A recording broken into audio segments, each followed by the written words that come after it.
Assalamualaikum warahmatullahi wabarakatuh. Kembali bersama kami dalam bincang-bincang di Digital Business Art. Di sini pembicaranya yaitu saya, Muhammad Ridho, dan juga Fitri Novika. Kami di sini rencana akan membahas tentang benchmark digital ekonomi dunia.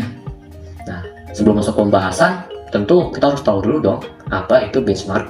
Nah, jadi benchmark itu adalah sebuah istilah dalam bahasa Inggris yaitu benchmarking yang bisa diartikan sebagai patokan, tolak ukur, ataupun standar yang digunakan untuk menilai maupun membandingkan berbagai hal baik dari segi proses maupun performance.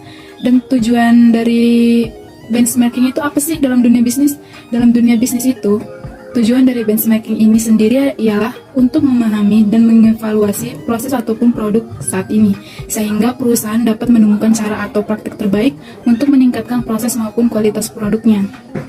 Tidak hanya itu, ternyata benchmarking ini memiliki beberapa tipe. Yang pertama itu ada historical benchmark. Artinya itu kita dapat membandingkan proses atau kinerja perusahaan kita yang saat ini dengan proses ataupun kinerja perusahaan kita di masa lalu. Misalnya, kita dapat membandingkan prestasi dari perusahaan kita tahun ini dengan prestasi perusahaan kita di beberapa tahun terakhir. Mana prestasi yang terbaiknya, apakah di tahun 2020, 2021, atau bahkan di tahun 2022 ataupun tahun saat ini. Nah, selanjutnya ada internal benchmarking. Internal benchmarking ini adalah proses membandingkan kegiatan ataupun proses yang sama dalam satu tim atau organisasi. Biasanya, benchmarking jenis ini dilakukan oleh perusahaan-perusahaan besar yang memiliki anak perusahaan.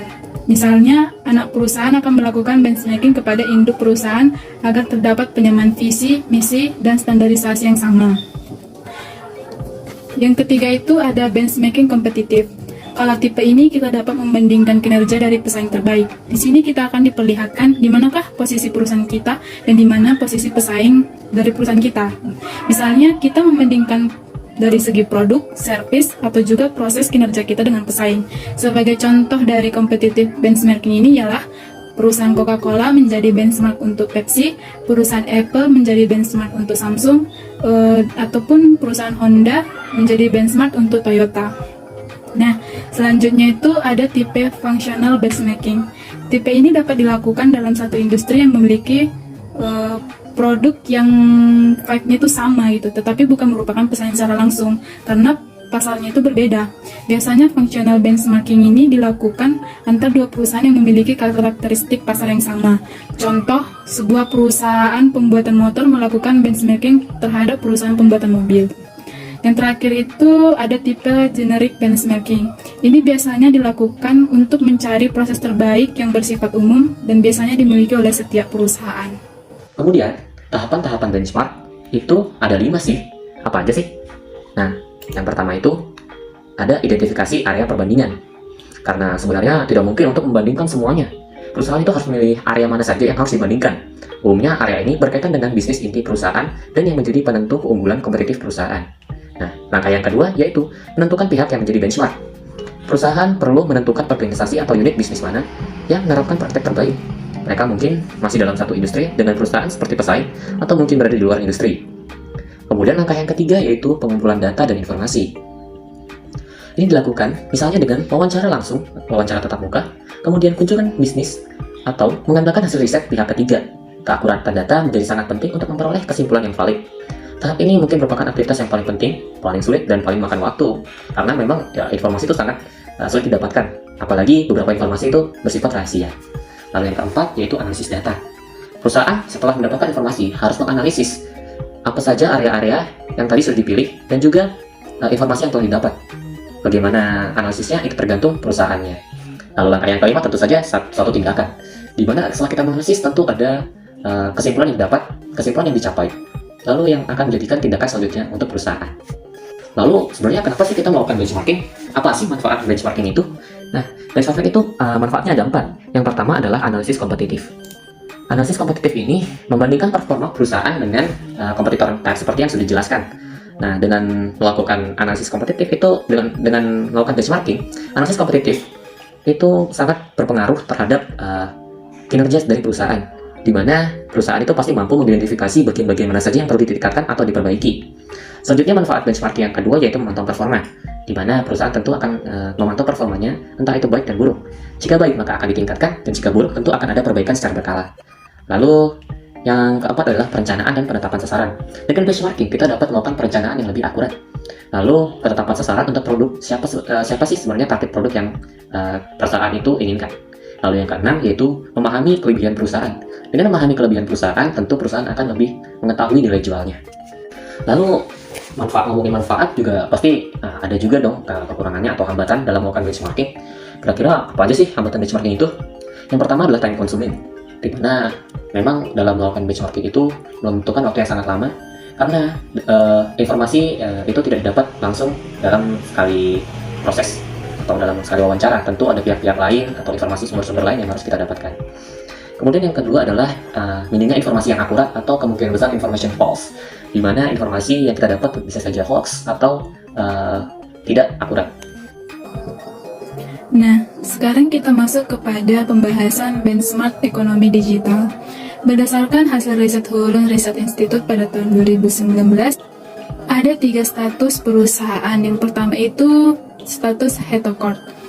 Untuk saat ini, hanya ada satu perusahaan startup dengan status Hetecourt di dunia, yaitu Ant Financial. Perusahaan ini berasal dari Tiongkok dan bergerak di bidang teknologi finansial dan sudah memiliki valuasi sebesar 150 miliar US dollar. Yang kedua itu ada status Decacorp. Tercatat sebanyak 23 startup dan memiliki valuasi sebesar 10 miliar US dollar.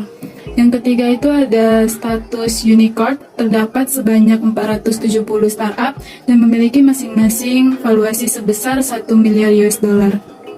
Untuk Indonesia sendiri, kita memiliki 1 Decacorp yaitu Gojek dan 4 Unicorn yaitu Tokopedia, Traveloka, OVO, dan Bukalapak. Lalu apa sih masyarakat digital itu?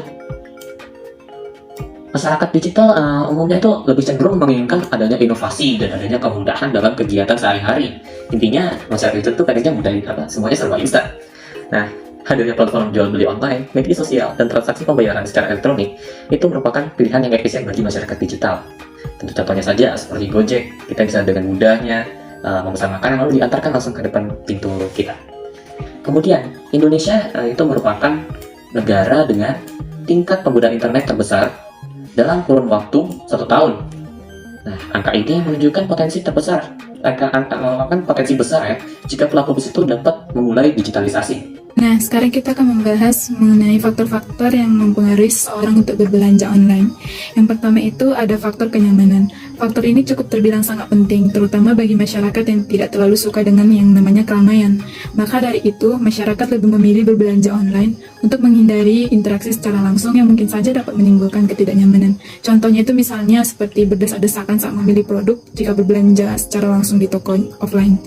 Nah, yang kedua itu ada faktor kelengkapan informasi. Di internet itu akses informasi sudah sangat mudah. Ibaratnya kita mau membeli sepatu, tapi kita bingung nih atau takut ukuran sepatu yang kita pesan tidak akan sesuai dengan ukuran kaki kita. Nah, untuk itu beberapa platform sekarang sudah menyediakan fitur rating atau juga review, sehingga kita sudah dapat setidaknya kita tahu sedikit ulasan atau gambaran dari kualitas dan informasi mengenai produk yang akan kita beli. Terus yang ketiga itu ada faktor ketersediaan produk dan jasa. Kalau zaman sekarang ini tuh kan segalanya tuh sudah serba gampang, hanya dengan mengakses website saja ataupun kita membuka aplikasi dari belanja online, kita sudah bisa mengetahui ketersediaan barang yang ingin kita beli tanpa kita harus turun secara langsung ke tempat penjualan produknya gitu. Nah, yang terakhir itu ada efisiensi biaya dan waktu. Beberapa website, contohnya itu eBay, menawarkan kepada calon pembeli harga terbaik dengan membandingkan harga di beberapa toko sekaligus. Perbandingan harga ini menjadi berarti bagi calon pembeli. Selain itu, online shopping dapat dilakukan di mana dan kapan saja. Lalu, kemana sih kiblat benchmarking digital dunia itu? Yang pertama, kita ada negara Amerika Serikat. Negara Amerika Serikat memang sudah terkenal dengan internetnya, walaupun sudah sejak dari awal-awal era internet, tahun 98. Di mana pelaku yang menggerakkan digital ekonomi yaitu Amazon, Google, dan Facebook. Lalu di Cina ada Alibaba.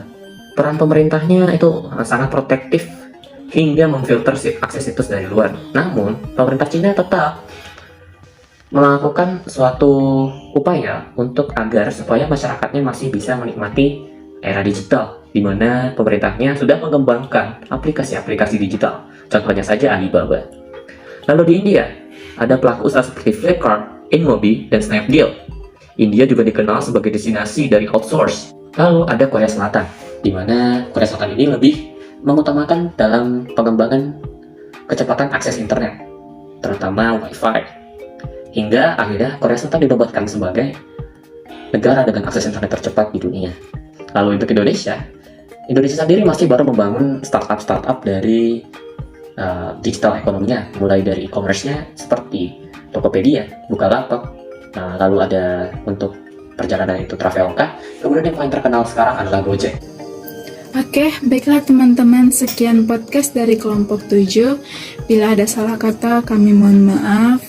Sekian dan terima kasih. Bye-bye.